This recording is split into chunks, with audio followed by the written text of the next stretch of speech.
Hello and welcome to another episode of Enter the Nerdosphere. We are the official podcast for the Nerdosphere. Each week, we discuss a topic or topics coming out of the Nerdosphere that we feel need to be fleshed out, discussed. Our opinions need to be heard, if you will. This week, we're talking about Spider-Man Homecoming and all that comes with it. There's a lot of baggage, but a lot of good. Yes. But there's also baggage. And we're going to talk about all of it. Baggage, good, bad. I am Worries. Clayton. And with me, as always and forever, is my brother, Corbin. Hey. Now, let's jump right into it. With how are you? How are you? I am doing great. I just saw Beauty and the Beast. Oh yeah, you want to talk about Beauty and the Beast? I did want to talk about Beauty and the Beast because we don't have a review podcast going on right tentatively at this moment, and Okay. Let's hear your review. Okay, so I am definitely the minority, but my friend Nick that saw the movie with me also agrees with me. People are drinking the Kool-Aid when it comes to Beauty and the Beast. This is not some grand spectacle that is necessary to be seen.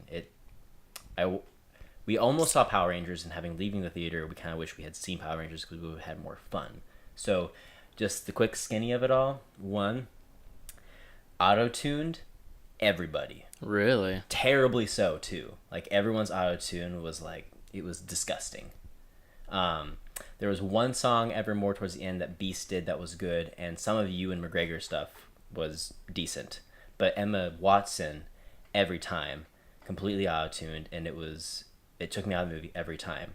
And if my phrasing on this from our friend Torres, giving us knowledge of things, if my phrasing on this is accurate, the audio files also seemed very compressed, so they were very shallow and lacked depth.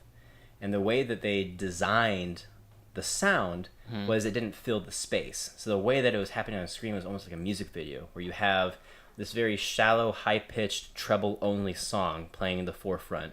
You have in the background the scenery going on, but then there's like this middle ground where there's not a connect. You know what I mean? Whereas like in a musical, it's supposed to sound like it's filling the space that's going on, like it's happening. Okay. So it feels big and grand. Gotcha. Next point. The next point is the way the Beast looked is just unexcusable. You're Disney, you have unlimited amount of money. You have ILM in your back pocket. So the CGI was lacking. The CGI was lacking, especially when you compare to what Caesar looked like in Planet of the Apes like 6 years ago. He looked worse than that. Her dress was not very magical. Told you. It was a little disappointing. And the telltale sign of show me, don't tell me was a crux here. They were so concerned with getting as many iconic songs shoved in this movie that never at any point did we actually feel the characters growing with each other. So they were telling us that they were falling in love, but not showing us that they were falling in love. And while certain things work in animated films, like the passage of time not needing to be addressed, when you have something that's live action, a part of you is invested as this is actually happening on screen. And when someone is together for only 7 days, that's not enough time to fall in love, especially the way that they approached each scene. So it was kind of like it lacked rhythm and flow. There wasn't a lot of depth to the characters, and it was just like, okay.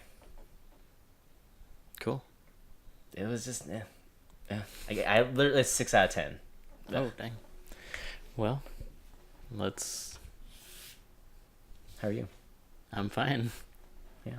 You took up all the chit-chat time with your review, so let's get into it.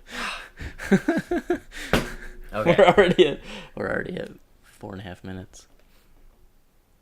As Clay and I try to get better at being natural with our chit-chat. Yeah. That's an example of how not to do it. So, moving straight into the topic. So, one of the things I wanted to bring to the viewers' attentions is there's a lot of fret in the comic book world and the online that Amy Pascal, the head gal at Sony that's been working with Kevin Feige and Marvel Studios on Spider-Man, said some things and insinuated that maybe Spider-Man's future in the MCU is timed, and it's not going to be long-lasting. So I've got a quote from her, and then this quote, whether in a separate interview, she says similar things, and I'm going to pull out just one small segment of that other one. Okay. So, let's go.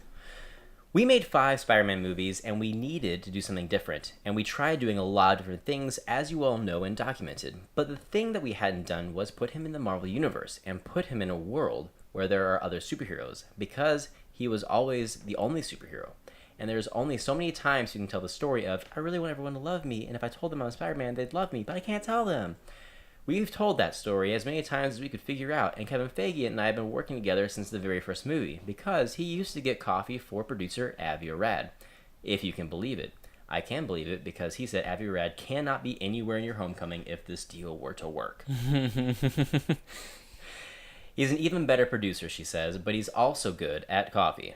So it felt like we needed to do something else, and this felt like the right thing to do. And Kevin and I have been talking for a very long time about that. And here's the thing that I emphasize for all of you, because I think this is really important, and I don't think it will ever happen again in the history of movie business. Win-win. You have 3 studios that came together to have this movie being made. No studio likes to share anything with anyone, let alone 3 studios. And truthfully, there is nothing cynical I can find in this statement. Everybody did it because they wanted Spider-Man to be great. Truly, it was because Spider-Man is great, the character is great, and people love him. That's good for Disney, that's good for Marvel, and that certainly is good for Sony. So, the fact that all these companies were willing to work together to make this happen, believing that everybody needed each other in order to have that happen, I think that's pretty miraculous. The dollar is a great big motivator. So this was a formal interview where she was talking to a journalist and they were writing it. There was also a video of her doing some sort of press junket. It was only like a minute and a half long. She says very similar things, and right about here where she says it's really important because I think it's really important, and I don't think this will ever happen again in the history of movie business. She then pauses and goes, after the sequel, then continues. So she says, I don't think this will ever happen again after the sequel, and then continued. And that's what people are picking apart right now and saying, so it sounds like the contracts are for Spider-Man Homecoming, his appearance in Infinity Wars, and then the Spider-Man Homecoming sequel, then after that, Spider-Man's done. That's what people are taking away. I take it as the contract is written at that point, and if things are going well, why would they stop? Yeah, we'll see. But I mean, we did a whole podcast on how Sony's doing it wrong in the movie business, so I wouldn't put it past them at all to say, okay, so we have 2 successful Spider-Man movies, we don't need you anymore, we've got the property, and we're going to move on by ourselves from here, and then just run it into the ground. This was a good segue, which we are getting some foresight already. Mm-hmm. We have the Venom movie that is going into production, start to be filming this fall. Mm-hmm. Keep going. We'll come back to Venom. And they're talking about wanting to make an R-rated movie and make it like, after seeing the success of Logan, Deadpool, I think Sony wants to get in on that market. We've also heard that it's official. There's a Black Cat / Silver Sable team-up movie coming out. So they're building upon the Spider-Man universe with these films. But Tom Watts, who is the director of Spider-Man Homecoming, said that it's official. The Venom movie and the Black Cat Silver Sable movie have nothing to do with MCU and have nothing to do with Spider-Man Homecoming. That it's its own entity. It's not even included in Spider-Man. Right. And if they continue that way, I'm okay with it. Not saying I'm going to go see a Black Cat Silver Sable team up movie, which I probably won't because I have no interest in it. But I think it speaks a little bit to the let's take a chill pill on maybe Sony trying to run it into the ground yet, because it's not in the same universe. Because before, when they were really trying to run it into the ground with Amazing Spider-Man 2 and everything that was going to come out of that, like it was all a Spider-Verse, and it was just like, it was the wrong Spider-Verse, and they were going to do a Sinister Six movie, and yeah, with only rumors of Spider-Man being present in the film. And all-female Spider-Gal. Right, and then you had the Sony leaks revealing Aunt May was like a secret spy agent or something, and so let's dumb. do it. No. So while it is concerning that Sony is continuing to push forward and do like this all-in thing that they continue to do and just run their stuff into the ground, there is a little bit of a silver lining that it is not connected in any way to Spider-Man yet. Yes, so. But I think... And Venom, if they do Venom as a true standalone, and they do it right, which they're talking about having like horror movie-esque tones and it being rated R, and they want to embrace who Venom is, maybe it might turn out good. Yeah, I mean, yes and no. So like for me, you cannot have a Venom movie with no connection to Spider-Man, because one, the symbiote only has its powers because it was attached to Spider-Man. What if it ends up being more of like a Carnage though? Then that should be a Carnage film, which I think has a place on being a really cool horror movie, where it's just about the villain being a serial killer. And I agree with you, but they could be, and this is obviously just speculation because we don't know anything about it, but what if they're using more inspiration from Carnage and then the Venom name to get people into the door? I mean, they could be doing that too. But I always think back to Stan Lee was interviewed years ago talking about all of Spider-Man's most iconic villains and like what they mean to him, and he was talking about how genius of a villain Venom was, and how Venom represents an age gap in Spider-Man. So our parents' generations had lots of villains in the Spider-Man comics, but his biggest villain was Green Goblin. Yeah.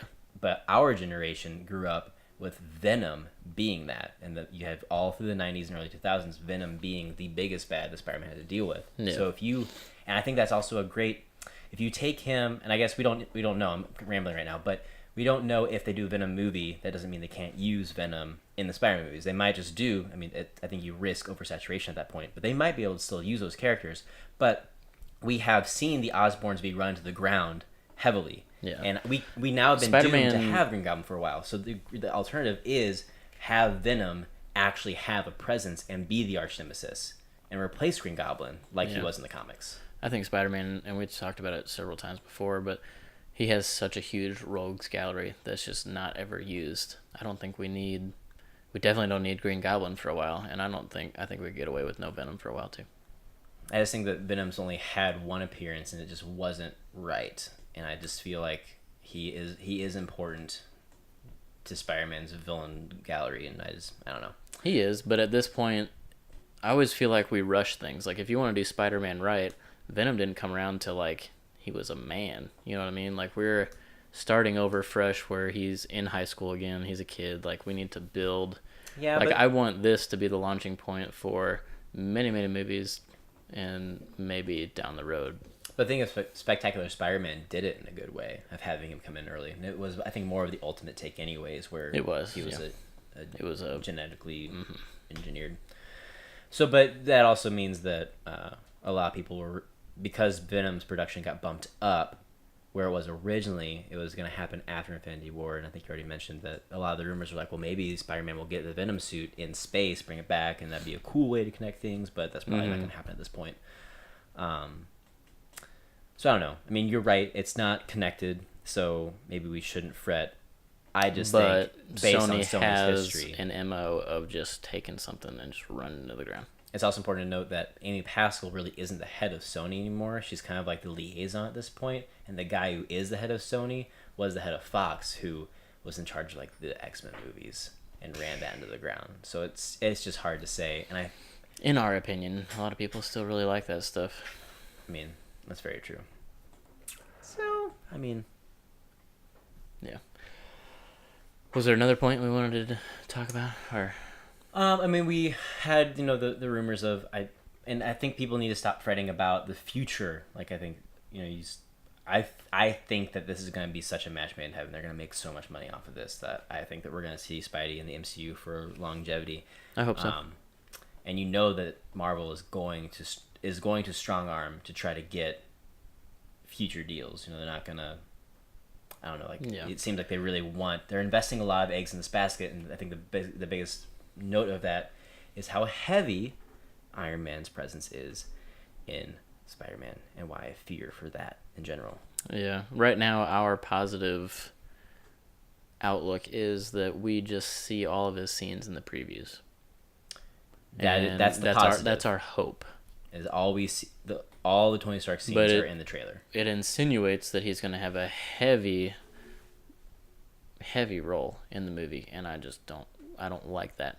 I don't. I'm okay with him being like a mentor and popping in, but I'm not okay with him being like, because we already know that the Vulture's biggest beef in the movie is to Tony Stark. Mm-hmm. That is his crux that made him a villain. yeah, Is he wants to take Tony Stark down, and he's collected all of his scraps from the battles. He's collected the Chitauri stuff, and he's collected the Dark Elf stuff. He's staying at the Tinkerer. The Tinkerer has recreated these items for the Vulture and his buddies, which is a great creative way to have these origins within the MCU and evolve it. But it's is that how they're gonna the Shocker? Is that how they're gonna? Probably. That's cool. I do like that.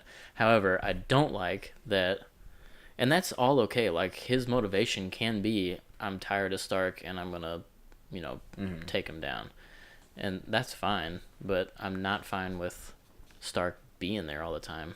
Right, and I feel like the scenes of like Stark saying, "Here is your suit. You have to be better than me. You have to what you are is beneath the suit." I feel like he's coaching him to be the new Iron Man, as it were. And like I said, with Marvel probably trying to strong arm Sony to have longevity with Spider-Man, is maybe they are trying to make him the new figurehead and have him grow up to replace Robert Downey Jr., who's growing older and is costing a small fortune to cast. Which I'm okay with that also. Like that's an awesome idea for me, and I would love for Spider-Man to be what Iron Man is now in the MCU. Like always in the movies, always the one people look to and all that stuff. That's cool. I don't want it to come at the cost of an actual Spider-Man movie, though. Right. Well, and especially like I was talking to you before the podcast started, it was leaked that